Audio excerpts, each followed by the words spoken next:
build the forks and I'm at the point of doing the steering stems, and I want to give some opinion. So we got a tapered bearing on the bottom and on the top, and they need service and they need tightened and adjusted over time, right? So most every motorcycle out there, I should say a lot of motorcycles out there, do not have a service or a grease zerk anywhere in the neck. And where you guys are probably, Monroe, I know for sure you're more familiar with this as in the automotive world.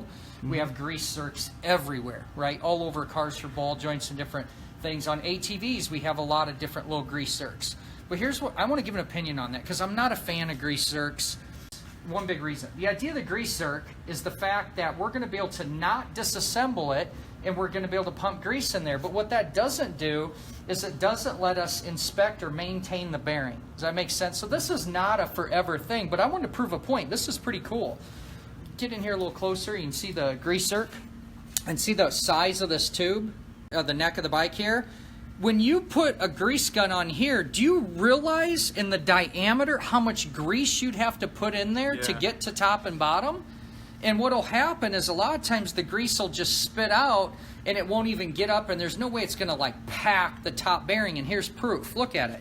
Do you see the two different types of grease? Mm-hmm. This isn't from us, but this red grease, you could see the evidence here on the zerk. Whoever pumped that, look at how much grease. Now I wiped this around the bearing, but this grease right here, that's all there's. That did not even get to the bearings whatsoever, did it? No. Mm-hmm. Okay, so I think that people are going to take this for granted, and just for fun, we were talking about this. The students are out there getting ready for OJT, and we said on the grease zerk here, do you wipe the grease off or do you leave it on? Okay, I said I like to wipe it off because I don't want dirt to attach to it, but we said that the kind of controversy in the shop is if I work on your bike and I wipe this all perfectly clean and that grease zerk doesn't have any grease on it, what did we say happens a lot of times with customers?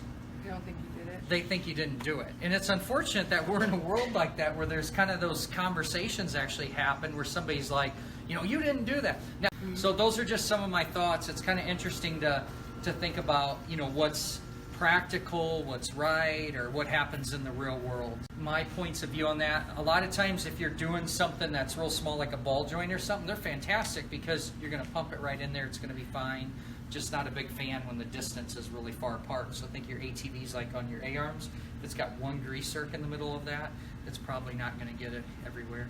You guys haven't seen this yet, but I've got it recorded, but I haven't edited yet. I took and showed where, like on an ATV, I actually cut the brake lever, the rear pedal, because they don't have grease zerks, and they get seized up and they're a mother to get off, and it's just a little pin about this big, about that big around, and I machined the brake lever off, tapped and drilled and put a grease zerk in it so that I could maintain it. So I'm not against grease zerks.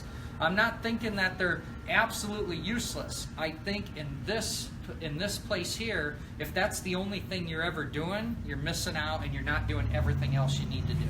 All right, make it a great day. Keep wrenching.